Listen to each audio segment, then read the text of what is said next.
Na obra A Pele em que Habito, Robert é um cirurgião plástico que tem a ideia de produzir uma pele artificial após perder a sua mulher em um acidente. Ele tem uma filha chamada Norma, que tem problemas psicológicos, e após ser liberada para socializar com as demais pessoas, eles vão a um casamento em que Norma é assediada sexualmente por um garoto. Seu pai a encontra, ela se assusta, confunde ele com um agressor.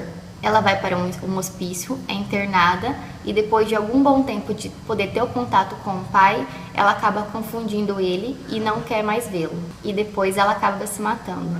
Vicente, o menino que assediou, é encontrado por Robert, que era o pai de Norma. Ele então decide utilizá-lo como um experimento para sua ideia da pele artificial. Convida outros cirurgiões que era seu amigo.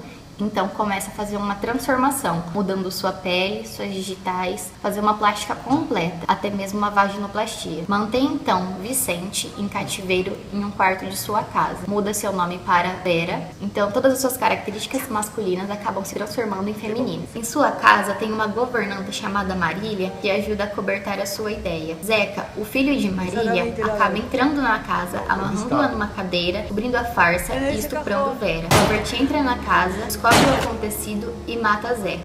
O conflito final da história é como Vicente vai tornar a sua nova vida com a identidade de Vera. No longa Pele em que Habito, temos o personagem Robert Ledgar, que é um cientista e cirurgião. Ele era casado com uma mulher que sofreu um acidente envolvendo fogo e ficou deformada após isso. Ao se ver no espelho, que ainda comete suicídio. Eles têm uma filha chamada Norma, que passa por diversos problemas psicológicos ao decorrer do filme. Vicente é filho de Suzy, comerciante vivendo em Toledo, que em uma festa de casamento conhece Norma, filha de Robert. Na festa de casamento, após o uso de drogas, Vicente tenta seduzir e estupra Norma, filha de Robert. Após o estupro, Norma não consegue normalizar a sua vida e comete suicídio no hospital psiquiátrico. Robert, então, mantém Vicente em cativeiro e, após determinadas cirurgias e procedimentos, o transforma na personagem Vera Cruz. Então, Robert mantém Vicente, ou Vera Cruz, em cativeiro em sua casa, cuja sua principal servente é Marília. Marília possui um filho chamado Zeca, que ao decorrer da história acaba estuprando Vera. Mas Zeca acaba sendo morto por Robert. O foco narrativo do filme gira em torno da vida de Robert, tudo que ele passa com o acidente da mulher dele, com as coisas da filha dele, como ele reage a tudo isso. Então uma das visões da obra que dá é dessa, da vida dele, como que tudo isso acontece com ele. O outro foco seria na vida do Vicente, de tudo que aconteceu com ele, que levou a vida dele a se entrelaçar com a vida do Robert. Aí, nesse caso, nesse momento, começa uma narração só, que é a vida dos dois juntos. O tempo no filme é cronológico, pois ele conta a história do início ao fim, mas ele possui flashbacks e aí ele acaba se tornando psicológico. O quarto, onde Vera ficou, é uma passagem muito importante, pois mostra a maior parte do tempo onde ela foi aprisionada e onde ela faz as suas marcações de tempo, contando na parede os dias, marcando essa passagem tão sofrida dela. A casa que também, clínica que ocorreu a transformação dela, é um lugar muito marcante, pois é onde acontece todo o desenvolver da história. Também aparece a casa onde Vicente trabalhava e morava com sua mãe, onde também era um ateliê.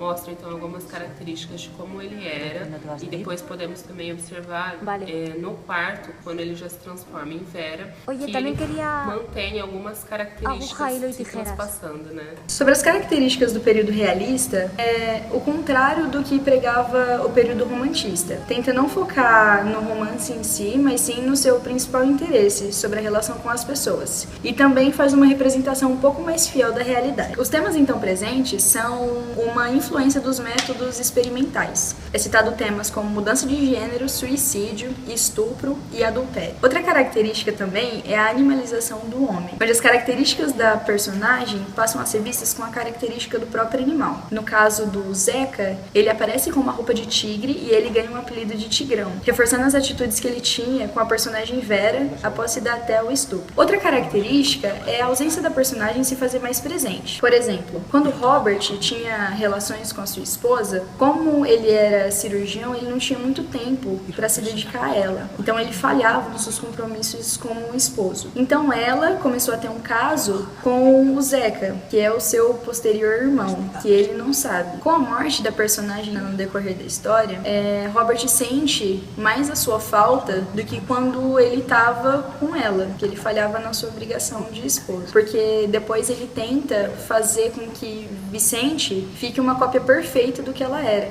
Então ele não se importava com as suas características morais ou sentimentais. Ele via a estética dela, seu estereótipo, e ele tentava criar imagem e semelhança. Realismo também faz crítica às instituições sociais decadentes na época, também colocando a vertente casamento e adultério muito em jogo nesse filme A Pele que Habita. Por exemplo, o casamento no romantismo era visto como algo puro, né, de total sentimento, de verdadeiro amor. Já no filme é mais por interesse, como vemos de ambas as partes. Outro aspecto também bastante importante é o psicológico dos personagens nesse período realista. Por exemplo, a Marília, que era a empregada, ela se sente num conflito muito grande por saber que Zeca é irmão de Robert e não poder falar, e por saber que Vera está encarcerada na casa e também não poder contar nada. Ela sente um apreço muito grande por eles, mas também uma culpa muito grande por estar sendo vítima da situação. Vicente também tem um conflito muito grande com ele, principalmente quando ele, já na condição de Vera, vê sua antiga foto em um jornal, com a imagem ainda de um homem. Ele passa a se reconhecer como homem, naquele momento em que ele vê a fotografia, mas se olhando no espelho, ele se vê ainda como mulher, pela transformação. Então esse conflito psicológico com esses personagens é muito presente na obra. Também tem a figura do herói, que é modificada do romantismo para o realismo. No filme, por exemplo, Robert se sente injustiçado pela maldade que Vicente fez com a sua filha. Mas isso não o torna um herói pela mudança que ele faz no seu gênero. E Vicente, que no começo era o vilão da história, acaba se tornando a vítima no final. Não é a atitude de um herói, mas existe algo próximo do heroísmo por tentar fazer justiça com as suas próprias mãos. E essa mudança também de característica é muito forte apenas no realismo, que no romantismo nós víamos a imagem dos personagens como lineares, elas não mudavam ao decorrer da obra, e no realismo eles vêm contornar essa ideia. O drama existencial de Robert começou quando ele descobriu que sua mulher o traía. Depois disso, foram acontecendo várias coisas para que sua mudança de comportamento fosse mais aparente. Por exemplo, o acidente que desfigurou sua esposa, que depois deu ao ato do suicídio, a sua filha com tantos transtornos mentais sendo estuprada por Vicente, e depois a morte também dela no hospício. Uma característica do realismo é que eles defendiam vários filósofos. Nas obras a gente vê muitas dessas teorias dos filósofos sendo provadas através das obras, tanto escrita e aí, nesse caso, no filme. Uma das teorias que a gente vê filosóficas é da dialética de Hegel, que fala que o homem é composto de bem e mal, não tem uma pessoa que é só boa ou só ruim. Então tudo isso habita dentro do ser humano. E a gente vê muito isso em vários personagens. O Vicente, apesar de ser um bom filho, ele acabou estuprando a filha do Robert. Então ele tem tudo isso dentro dele. O Robert, ele amava a família, era um bom pai, a gente vê que ele é um bom patrão, mas mesmo assim, ele torturou o Vicente e matou o irmão, por causa de tudo que aconteceu na vida dele. Então todas as características estão dentro da pessoa. A Marília, que é a empregada de Robert, ela é uma boa pessoa, só que ela é cúmplice de tudo que acontece. Ela não denuncia, não faz nada. Então ela tem também essa parte má, ela não é só boa. Então isso é muito característico dessa teoria e está muito presente dentro do realismo. Outra teoria que a gente vê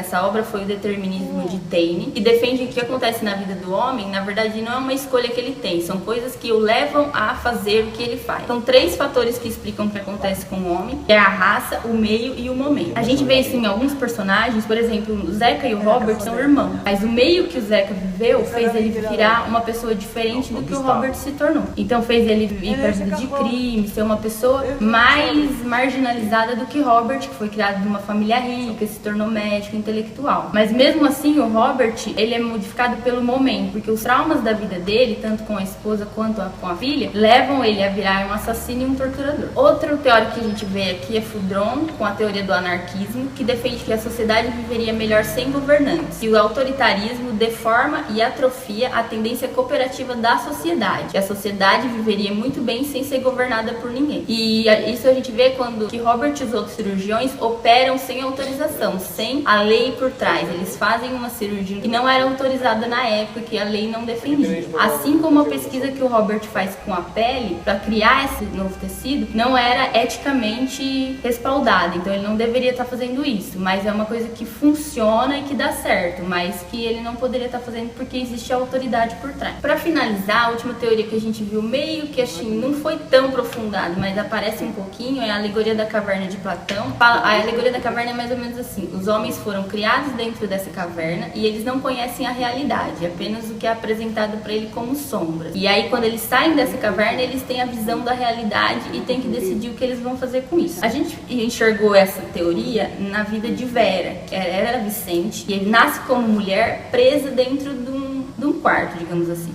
E ela não conhece o mundo como mulher enquanto ela não sai de lá. Tudo que ela conhece, a realidade, é o que o Robert apresenta pra ela. E aí, nesses momentos que ela tá lá dentro, a gente enxerga a personagem como se ela estivesse aceitando que ela virou uma mulher e que essa vida nova dela. Quando ela sai de lá, ela relembra que ela não é uma mulher, que ela é um homem e ela tem uma vida fora dali. E isso leva ela a se revoltar contra o que tá acontecendo e mudar toda a história dela no final.